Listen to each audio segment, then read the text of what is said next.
நாம் விதைகளை இங்கே வைக்கலாம். ஆம், மெதுவாக மண்ணை மூட வேண்டும். நான் தண்ணி ஊற்றுகிறேன்.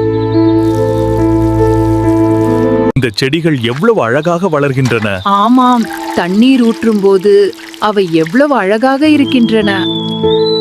நன்றாக செய்தாய் மகனே. நாம் இன்னும் பல காய்கறிகளை அறுவடை செய்யலாம்.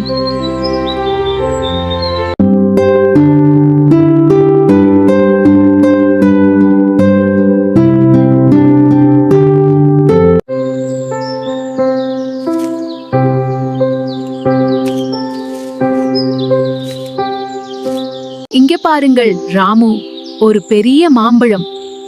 லக்ஷ்மி, இத நான் கீழே போடுகிறேன். Look at this harvest. It's amazing. So many vegetables. மாலையில் தோட்டத்தில் நாம் அனைவரும் எவ்வளவு அமைதியாக வேலை செய்கிறோம். ஆமாம், சூரியன் மறையும் நேரம் இது மிகவும் அழகாக இருக்கிறது.